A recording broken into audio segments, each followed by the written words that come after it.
Chris Jericho responds to the CM Punk AEW return plans. Plus, WWE King and Queen of the Ring has been scrapped. We'll talk about it. Plus, an Impact title has been officially vacated. It's all in the wrestling news right now. Previously on Cultaholic Wrestling News, Adam and Tom were having quiet evenings away from each other when the wrestling world had more news and we had to suddenly run back from our respective pubs and do some wrestling news. Sean Ross sat there ruining your evening and CM Punk ruining your evening as well. Well, you know what? I'll forgive them both, especially you, Sean. Love you. He does a great DDT. By the way, enough of that. What's going on? So, as you were saying, last night, Fightful Select revealed that the wheels are in motion for CM Punk's AEW return, which could possibly take place at AEW Dynamite in Chicago this June. That's very soon.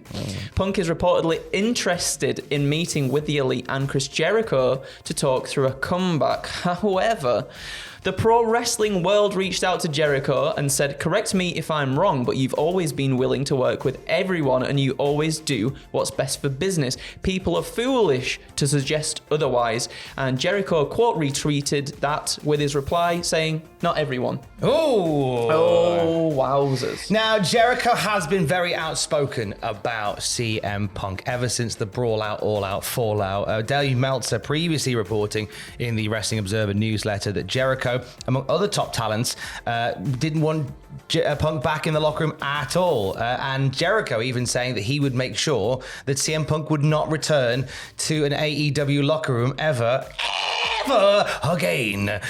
Jericho reportedly called Punk, quote, a cancer to the locker room and a detriment to AEW following what went down at All Out's post-show press conference.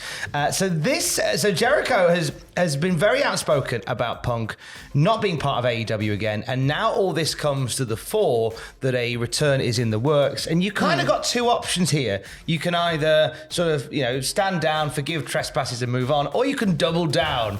And it looks as if Chris Jericho may choose to double down. And it certainly makes for an interesting few weeks and months ahead as it pertains to a possible Punk return. Yeah, I don't know where I'd like... We know where this goes. Where does this go? Because Owen Mawson said it in the work chat today. Oh. Get those Levi's on. They have a murder death. Murder death street fight at Wembley. That's maybe where we go.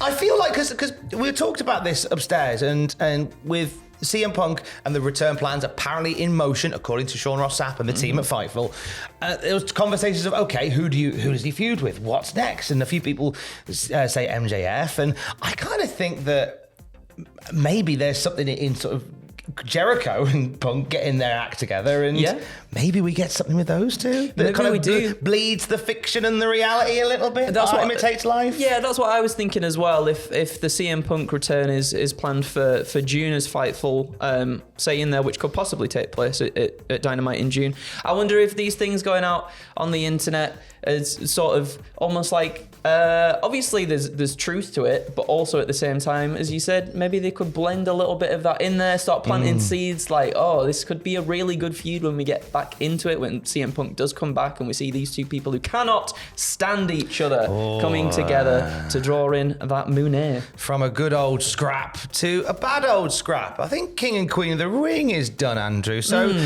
you may have noticed, so PW Insider reported this and then WWE published it. The name of the next Saudi Arabia event that's taking place in June, January, February, March, May.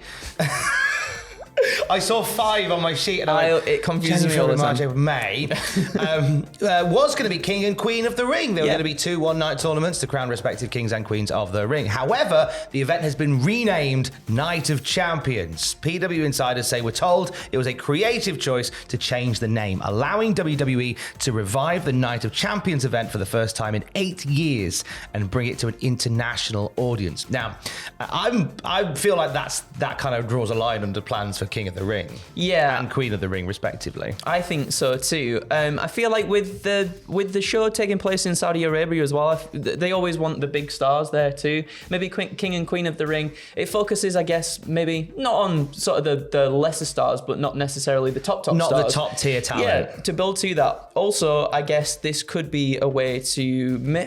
I'm not sure, I might be completely wrong, but by May, maybe Roman Reigns is hitting that 1,000-day mark, and maybe Night of Champions is a way to celebrate Roman Reigns' triumphant reign at this point too. If you're familiar with the Night of Champions pay-per-view event, I think it was Night of Champions, I think they called it Clash of Champions as well. Essentially, all the belts are on the line all the way through, and it's all title matches all day long. I don't like when WWE does a Night of Champions / a Clash of Champions and don't have title matches on there. It's like, if you're going to do Night of Champions theme, tends to be every match is a title match.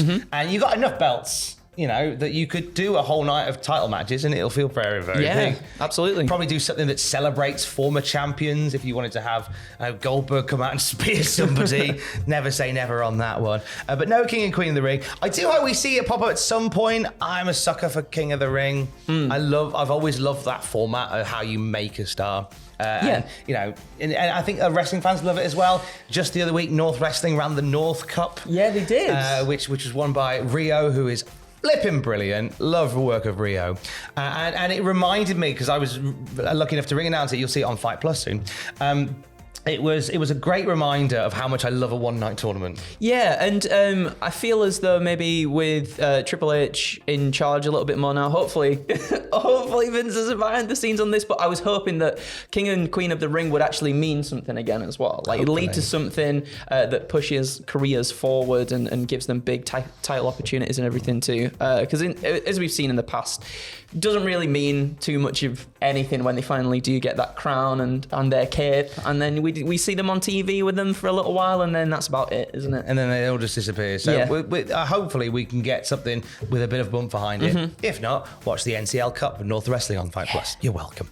This weekend, Rebellion is presented by Impact Wrestling. Here is the delightful, the delectable Andrew Hodkinson to run down the card for Impact Rebellion. Oh, you are far too kind, Tom. So we have the Impact World title, Steve Macklin versus Kushida for that one. That is going to be a bloody good match. For the vacated title as well. We've got Team Dreamer, versus Team Bullet in a 10-man hardcore war. We've got the X Division title on the line, Trey Miguel versus Jonathan Gresham versus Mike Bailey. The Ultimate X match for the Impact Tag Team titles.